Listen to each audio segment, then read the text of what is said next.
大家好，我是邱平，我还在江苏南京。南京呢，作为六朝古都，在这里发生了无数个故事。比方说，我们经常看影视剧中，有某一个大臣他犯了很严重的错误，或者是造反失败，皇帝呢就会下令杀他九族。这个可能在历史上真实的发生了。那么在600-700年前，南京呢这里发生了一个故事。就是中国历史上唯一的一个人被皇帝下令杀了10族，他就是方孝孺。今天呢，我们就来到了南京雨花台这里来看一看方孝孺的墓，了解一下他为什么会被皇帝下令杀10族，是否真的有这么一回事？这边是雨花台景区，在南方真的跟北方不一样啊！你像在南方，在城市里面还有像森林一样的存在。而在北方的话，少之又少了。南方的很多公园可能都是这个样子的。方孝孺的墓应该就在前面不远。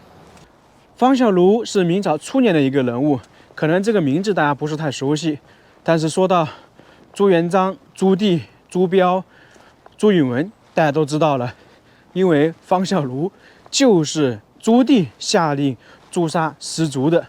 朱元璋创立大明王朝之后，把都城定在南京。当时呢，采取了休养生息的政策。后面没多久呢，朱元璋就把他的儿子分放到全国各地。2个因素吧，一个是为朱元璋镇守边疆。你像朱元璋的几个大儿子，都是放在比较重要的位置。朱棣是在北平，那里呢，离当时的蒙古不是太远，包括晋王在山西，秦王在陕西，都是比较重要的位置。当时朱元璋让他们镇守边疆，就给了他这些儿子巨大的权力。在当时，朱元璋大儿子朱标是作为太子，当时他的想法就是说，朱标后面当皇帝，他的其他的儿子呢就辅助朱标。他这个设想其实也没错。当时呢，朱标的威望很高，他下面的那个弟弟都非常信服折服朱标，愿意呢为大明镇守边疆。但是万万没有想到朱元璋洪武25年的时候，朱标去世，大概是1392年。那这个时候局势就比较微妙了，太子死了，朱元璋年纪也大了。那帝国呢，肯定还是要有继承人的。朱元璋的确定继承人制度是嫡长制，有嫡立嫡，没嫡立长。那当时朱标去世之后，他的嫡子呢就是秦王、晋王还有燕王。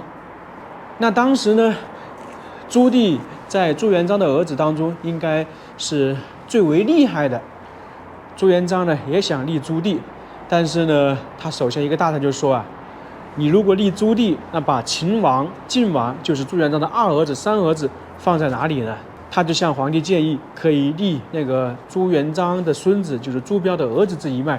那这样的话，元璋的儿子就没话说，因为也是遵循的那个嫡长子这一脉嘛。这个时候呢，朱元璋就比较认同，于是呢就下令立朱允炆为皇太孙。这个时候，朱允炆好像才15岁还是16岁，朱元璋的这些儿子们肯定是不服气的，特别是掌握巨大权力的更不服气。尽管说朱元璋的儿子有意见，那这个时候朱元璋已经决定的事情，他们也无法改变，只能说等待后续。到了公元1398年，洪武31年，朱元璋去世，朱允炆呢登基为帝。当时朱允炆的第一个昏招就出现了。当时朱元璋在临终前，他觉得朱允炆很有可能压制不住那些叔叔，就下了一道旨意说，如果我去世之后，这些各地的藩王不用进京奔上。那朱允炆呢，果然还真的遵从。其实这是朱允炆的第一个昏招。如果当时呢，他下令这些叔叔可以进京奔上，那么其实呢，第一点可以收买人心，但是他没有。朱允炆后面登基为帝之后，就把年号改成建文，史称建文帝。他登基之后，又开始有昏招出现了，就是削藩。削藩的话，按照中国历史来讲，正常是可以的，但是他削藩的手段过于激进，犯了2个错误。一个呢是世子兼阮德耶这些大明的其他有实力的藩王，他不敢动，先弄南方的这些小的藩王，导致呢那个当时的那个襄王啊自杀自焚。那这个时候，朱允炆呢等于是得罪了整个大明的藩王。后面呢他又想动那个朱棣，结果呢朱棣就起兵造反嘛，靖难之役爆发了。正常来讲的话，藩王的力量是不可能和朝廷那个对比的。但是呢，朱允炆又下了一个昏招的命令，说朱棣是我叔叔，大家呢不要伤害他，尽量能活捉。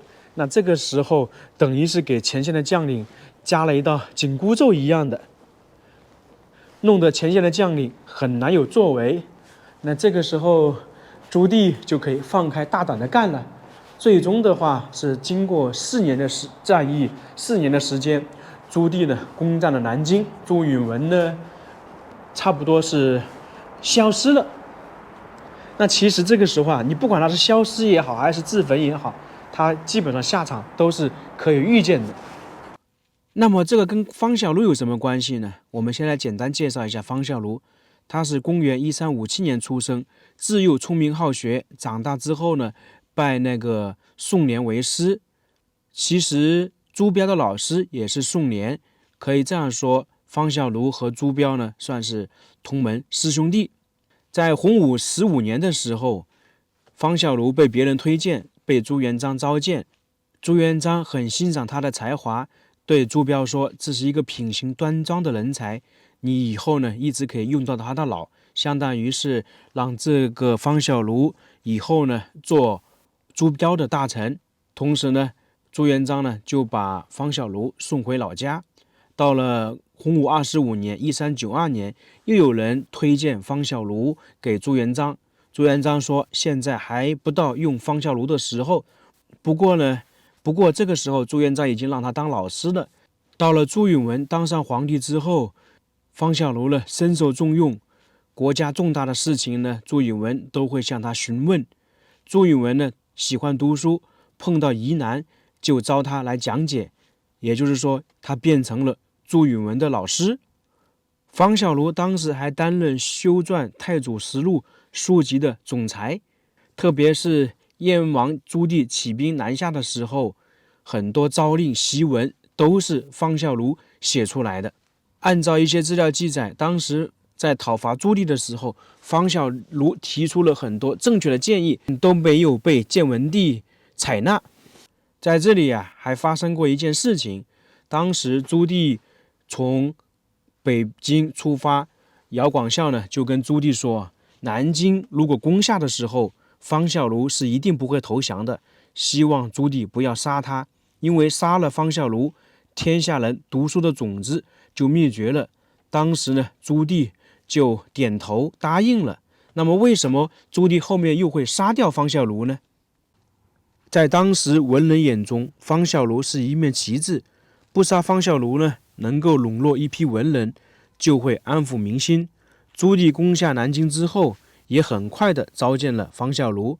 没想到呢，方孝孺这个时候却穿着一身校服，痛哭失声来见朱棣。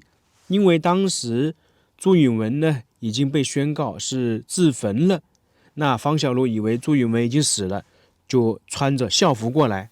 朱棣这个时候还显得相当能耐，因为知道方孝孺呢是一个忠臣，也是一个挺有能力的人，就和颜悦色的请方孝孺呢写一篇诏文。方孝孺这个时候啊就写了一个大大的篡字，意思是说，朱棣啊，你这个是谋朝篡位。朱棣也没有发火，好言相劝道，这是我的家事，我和朱允炆呢都是朱元璋的子孙，这是我们家中内部争斗的事情，跟你没有什么关系。我请你来是想让你替我草拟一个诏文，告示天下，相当于登基诏书一样。方孝孺呢不从啊，而且呢，可能是大骂朱棣，说他谋朝篡位，不得人心等等。这个时候，朱棣就有点坐不住了，就跟方孝孺说：“你这样骂我，你不怕杀头株连九族吗？”方孝孺针锋相对地说：“莫说九族，你杀我10族又如何？”这个时候，朱棣大怒，已经忍不住了，下令诛杀方孝孺的全族，并且呢，下令把方孝孺在午门内杀死。古代皇帝处死大臣，一般是在刑部天牢，或者是推出午门斩首，在午门内杀人是没有先例的。由此可见，朱棣当时对方孝孺的怨恨之深呢。方孝孺的9族加上他的朋友门生也算作一族，共873人，全部被朱棣下令杀了。这就是方孝孺的故事。方孝孺的墓就在前面了。从这里看的话，比较简单一点，就是一些碑、一个塑像以及墓冢。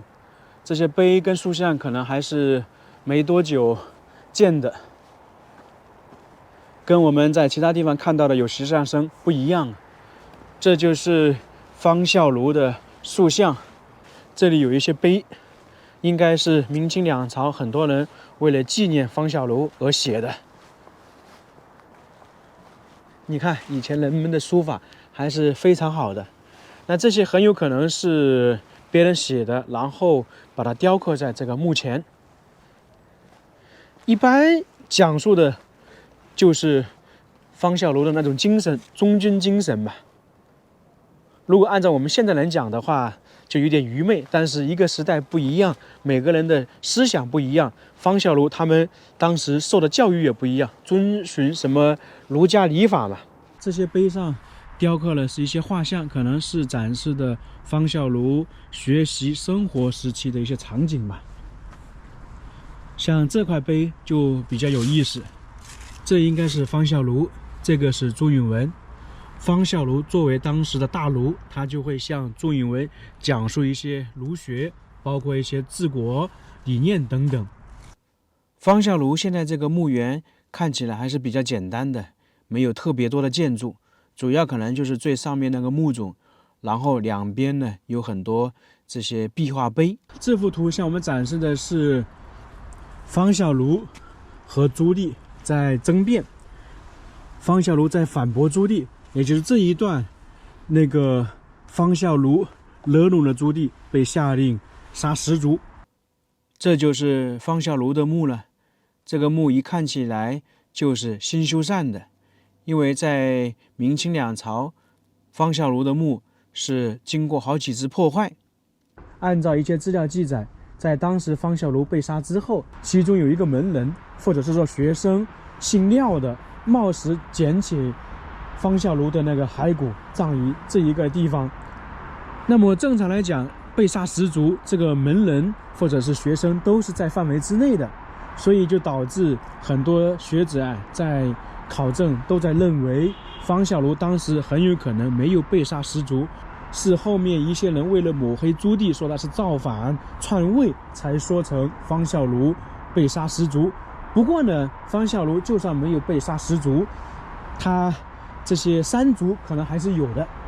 到了明朝万历时期，皇帝呢就下令给方孝孺平反，后面汤显祖为其造墓、立碑、建祠。不过后面几百年时间肯定是有损坏，特别是到了清朝咸丰年间，太平军呢引清军在雨花台激战，墓碑祠呢都遭到严重破坏。到了同治5年，当时的两江总督李鸿章为墓碑题字，就相当于重新把他这个墓呢修缮了一下。我们现在看到墓碑上这些字，就是当时李鸿章写的。关于方孝孺被朱棣灭10族之事流传甚广，很多人都信以为真，包括到现在仍然很多人认为确有其事。那到底是真是假呢？按照官方正史来记载，方孝孺确实是被杀，但是说灭10族没有确切的记载。我们现在所知的灭10族都是一些野史的记载，最早出现于明朝后期大才子祝枝山写的《野记》，它里面记载的就是我们刚刚说的方孝孺的这些故事。不过呢，在《野记》开篇就说了，这些都是道听途说的，没有经过查证。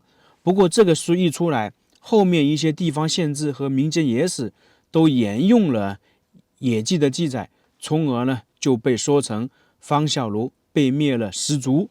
不过呢，方孝孺全族被灭应该是正常的，在那个时候一龙俱龙，一隼俱隼，方孝孺这个家族肯定是被朱棣灭掉的，10族应该是不可能。在中国历史上也没有哪个皇帝敢下令说灭人10族，就像是那些造反的皇帝都不会这样说，因为可能还是有底线的。并且按照明史记载，方孝孺呢也不是朱棣登基之前被处死的，而是朱棣登上皇帝之后才杀了方孝孺。明史是清朝修的，如果朱棣真的灭了方孝孺10族，这样的黑料按照清朝皇帝的个性，肯定会大书特书一番，到处宣传的，并且在这个史书上一定会记载。但是清朝没有，也就是说，这个方孝孺被灭10族这个事情是经不起推敲的。还有一点也是最重要的，如果方孝孺他真的被灭10族，那么他这个墓是谁给他修建的呢？给方孝孺建墓的这个人是他的学生，那么按照10族的范围，学生也是属于的。这样的话就经不起推敲了，从而说方孝孺被灭10族应该算是一个谣言。那方孝孺的故事我们就讲到这里了，非常感谢大家，我们下个视频再见。